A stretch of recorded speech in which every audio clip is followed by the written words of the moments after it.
déterminer s'il y a de meilleurs gaz du sang pour la circulation. Mais je crois que ce qui est intéressant, c'est le raisonnement physiologique et on va essayer d'apporter quelques réponses néanmoins. Alors, par quel biais les gaz du sang pourraient influencer la circulation et notamment la circulation pulmonaire, puisque c'est une session sur le SDRA. La première manifestation, ça pourrait être de provoquer une vasoconstriction pulmonaire hypoxique. On va essayer de voir si c'est un vrai problème au cours du SDRA.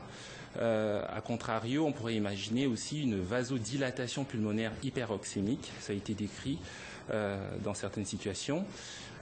Et puis, une troisième question, c'est celle d'une hyperoxie de sécurité pour limiter les risques d'un arrêt cardiaque hypoxique, puisque l'arrêt cardiaque, c'est une manifestation circulatoire. Et on va essayer de voir s'il y a des arguments pour pouvoir prôner une telle stratégie. L'autre élément du gaz du sang, c'est la PCO2, et on sait qu'elle a des effets nets sur la vasomotricité artérielle, à la fois pulmonaire et périphérique. On va les détailler. Et puis, il y a même des effets suggérés sur la contractilité myocardique. Alors, si on commence par l'oxygénation, l'hypoxémie, c'est bien entendu le marqueur central du SDRA. Dès la description initiale ici en 67, dans ce papier du Lancet, vous voyez que la majorité des patients présentent des chiffres de saturation artérielle en oxygène très bas, et ce, malgré l'administration d'oxygène et parfois même d'oxygène pur. Et cette hypoxémie est, au plan physiologique, susceptible d'entraîner une vasoconstriction pulmonaire. C'est un phénomène qui est décrit depuis très longtemps. Vous voyez que l'un des premiers papiers expérimentaux sur le sujet date de 1904. Et dans cette préparation animale, globalement, le fait de mettre l'animal en hypoxémie va provoquer une augmentation des pressions pulmonaires. Depuis ces travaux initiaux, le phénomène a été quantifié, mieux caractérisé. Et on sait par exemple que la pression partielle en oxygène responsable de cette vasoconstriction artérielle pulmonaire dépend à la fois de la pression alvéolaire en oxygène et de la pression veineuse en oxygène. Donc il y a une influence claire des gaz du sang, puisque la pression alvéolaire en oxygène sera corrélée à la pression artérielle en oxygène, que la FiO2 a un rôle dans le niveau de pression alvéolaire en oxygène.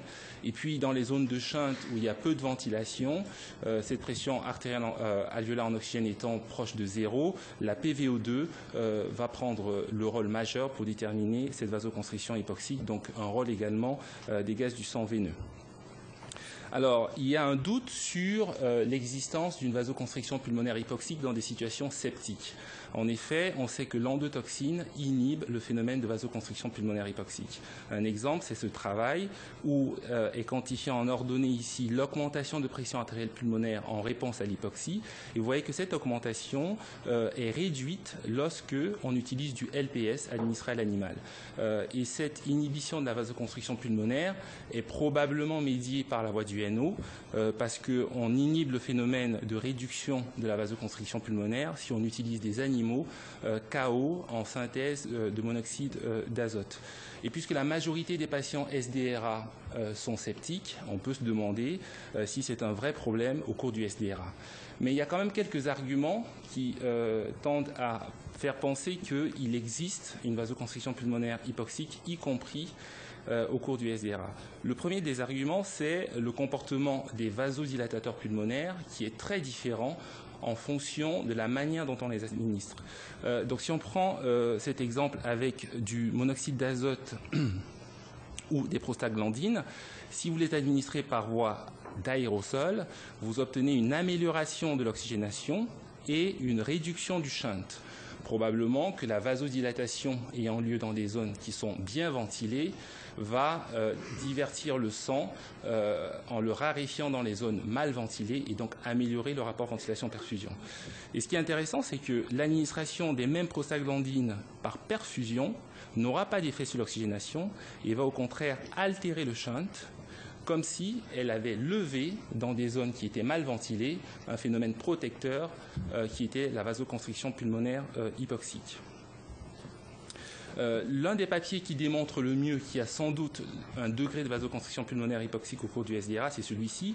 C'est des patients SDRA qui sont équipés d'une ECMO véno-veineuse et les investigateurs ont augmenté la FiO2, ce qui a eu sur l'ECMO, ce qui a pour conséquence d'augmenter la PVO2 des patients. Et vous voyez qu'à mesure que cette PVO2 augmente, il y a une diminution linéaire des résistances vasculaires pulmonaire, ce qui suggère une levée de la vasoconstriction pulmonaire hypoxique dans des zones chuntées où la PVO2 est le déterminant de ce phénomène.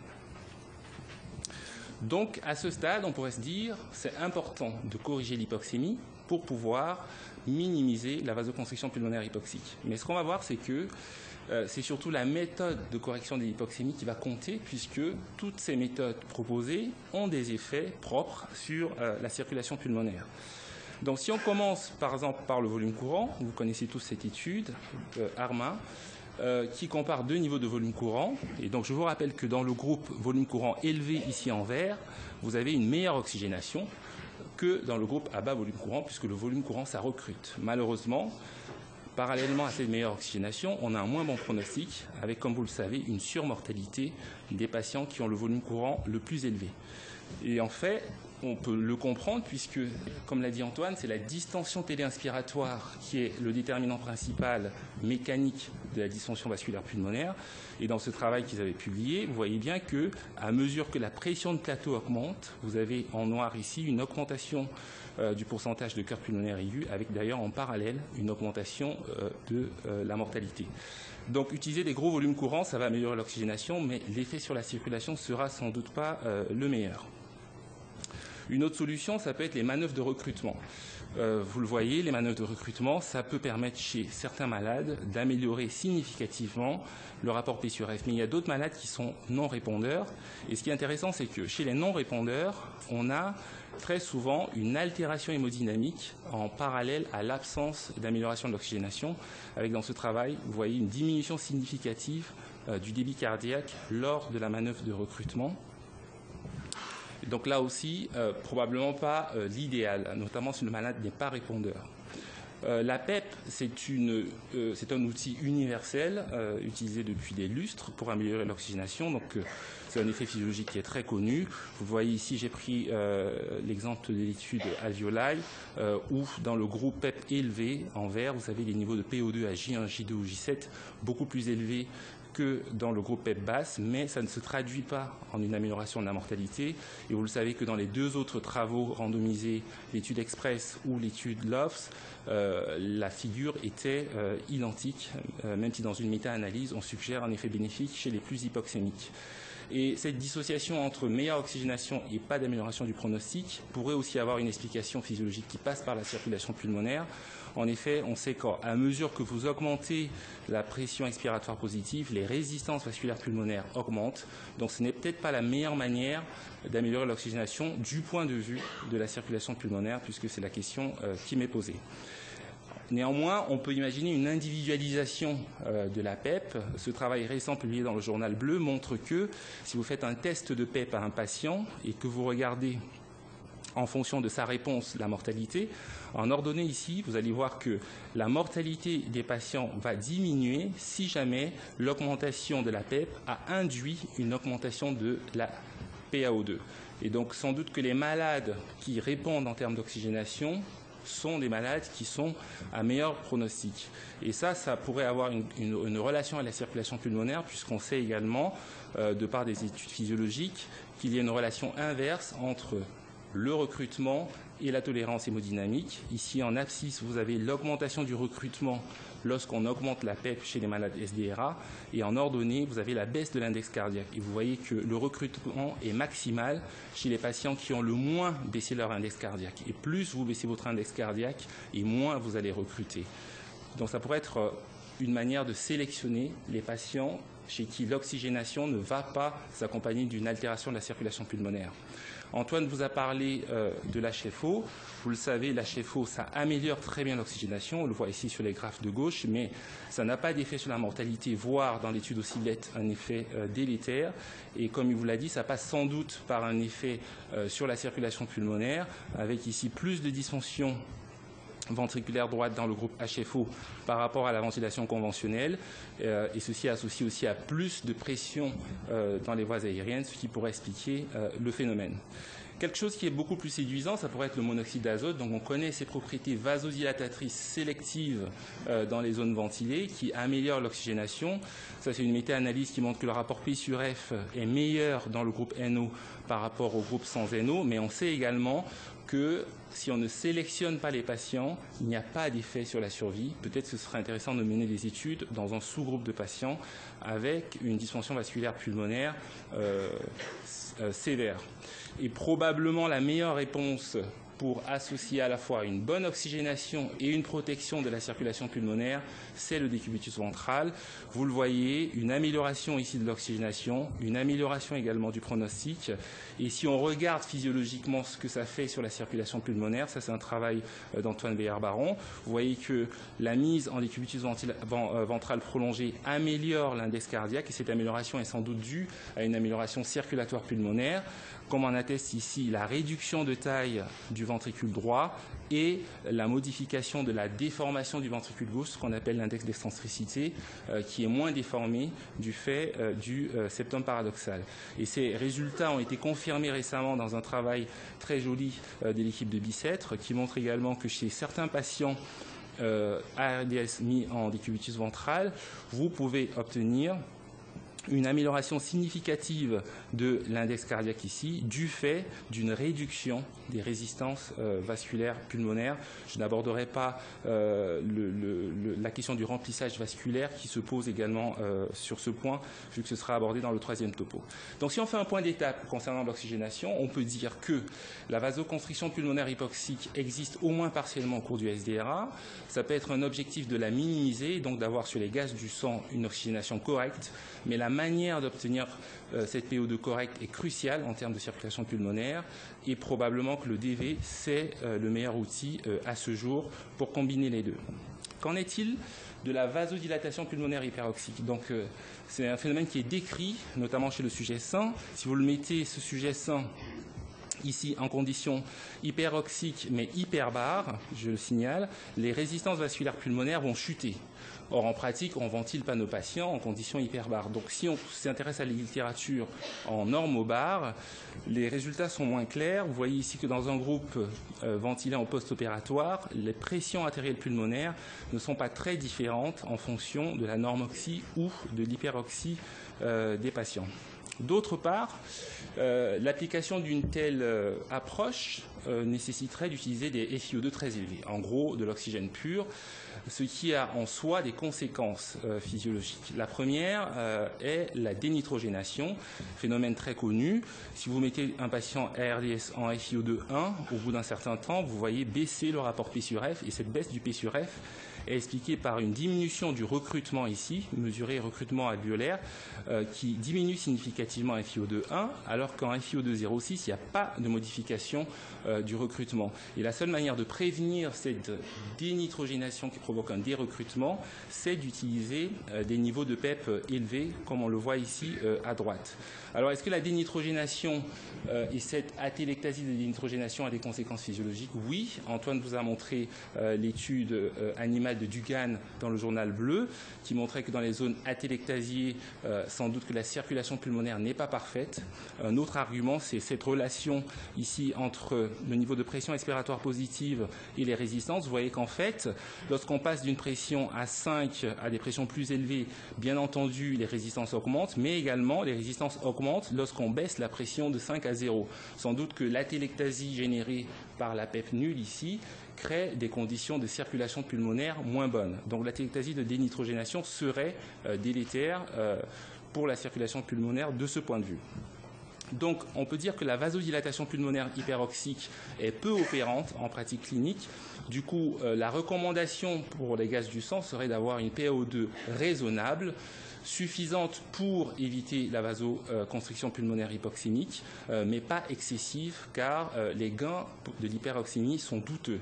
Et donc, je pourrais suggérer des chiffres comme 55 à 88 mm de mercure de PaO2 ou 88 à 95% de saturation. Je ne les ai pas inventés.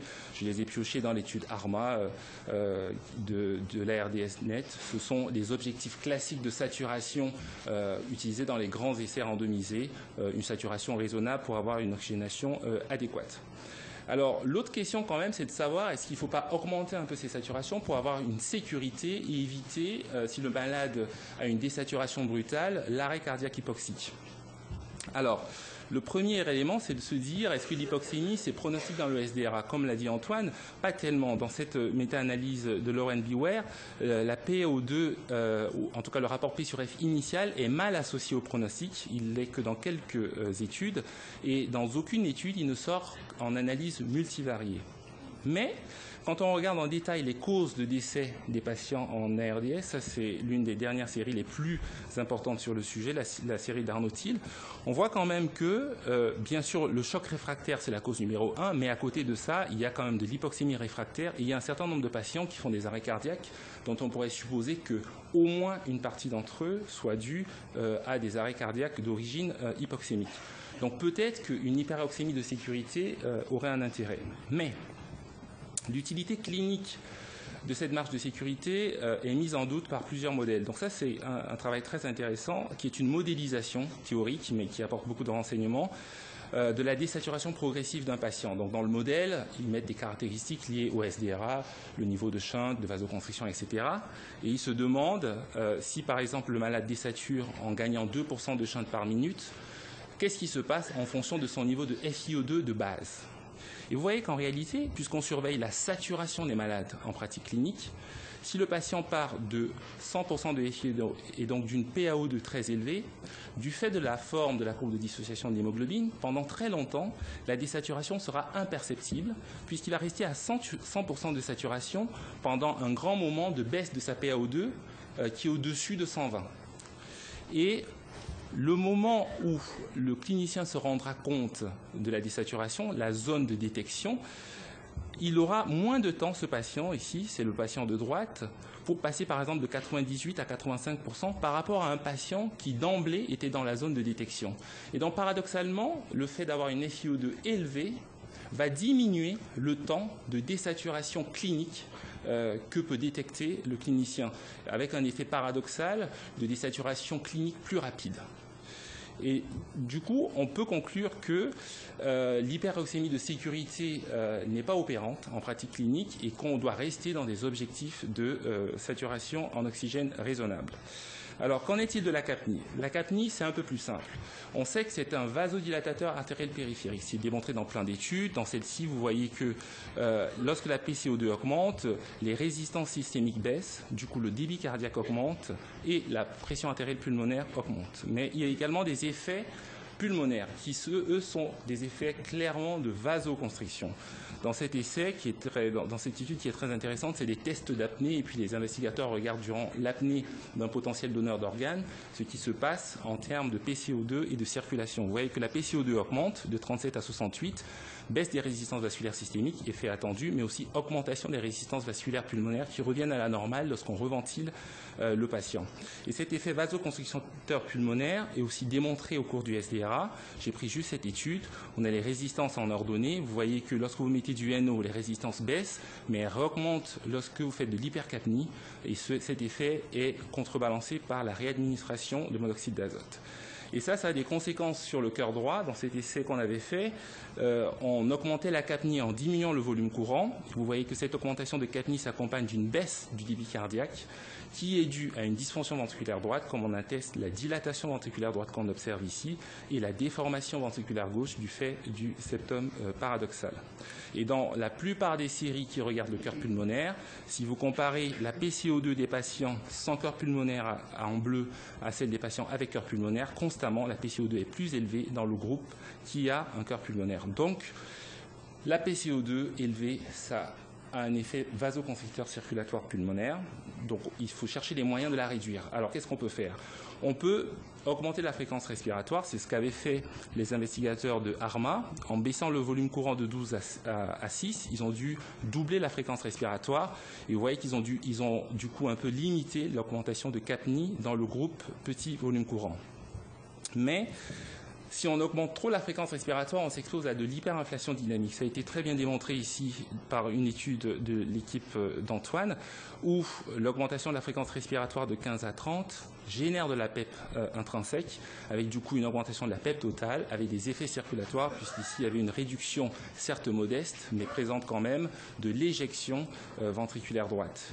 D'autres techniques pour réduire l'hypercapnie, ça peut être le lavage du circuit. Le lavage du circuit doit surtout être expiratoire parce que sinon on s'expose aussi à des effets d'augmentation importante des pressions des voies aériennes. Et la plus élégante à mon avis, c'est la réduction de l'espace instrumental en utilisant un humidificateur chauffant à la place d'un filtre. Vous voyez qu'on peut réduire de manière significative le niveau de PCO2 avec cette technique. Alors, est-ce que l'hypercapnie a des effets propres sur la contractilité myocardique? C'est suggéré dans ce travail où vous voyez que la mise en hypercapnie de patients va avoir un effet sur la diminution de leur élastance maximale, qui est un indice de contractilité. Et ces auteurs se posaient aussi la question de l'effet propre de l'acidose. Et pour ça, ils ont utilisé la trométamine, qui est un tampon qui n'augmente pas la PCO2 dans des situations d'hypercapnie. Et vous voyez que si on utilise ce tampon du pH, on arrive quand même à mitiger l'altération de l'inotropisme, comme si le pH en soi avait un effet propre, indépendamment de l'effet de l'hypercapnie sur la contractilité. Et cet effet propre de l'acidose est aussi suggéré par ce travail, où on regardait les facteurs qui déterminent la dysfonction ventriculaire droite lors d'une hypercapnie. Et si vous faites une analyse multivariée où vous mettez à la fois la PCO2 et le pH sort comme facteur indépendant. Donc peut-être qu'il y a un rôle propre de l'acidose au-delà de l'hypercapnie dans le phénomène d'altération de la contractilité myocardique. Mais ce n'est pas très clair parce que du coup, quand on s'intéresse à l'acidose métabolique qui devrait donc avoir des effets propres, les résultats sont très discordants. Notamment, il y a beaucoup d'études animales, il y a de la variabilité en fonction des espèces en termes de résultats. Je vous ai mis l'exemple d'une étude sur le porc où une acidose métabolique induit une vasoconstriction pulmonaire, mais vous pouvez avoir des résultats très différents si vous prenez du lapin ou du chien. Donc, en termes d'effets propres de l'acidose, les choses sont peu claires.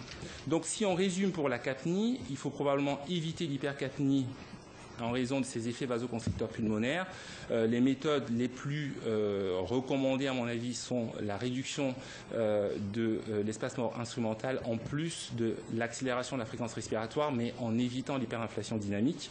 Je pense que dans les années qui viennent, l'utilisation des dispositifs d'épuration du CO2 pourrait être très intéressante dans cette thématique, et le rôle propre de l'acidose reste débattu. Et comme on l'avait déjà fait des points d'étape, la conclusion pour l'oxygénation l'a déjà abordé, minimiser la vasoconstriction pulmonaire hypoxémique avec comme méthode préférentielle le décubitus ventral, et avec un gros doute sur l'intérêt d'une hyperoxémie, parce que d'une part la vasodilatation hyperoxémique est douteuse et d'autre part la marge de sécurité est peu opérante en pratique clinique. Merci pour votre attention.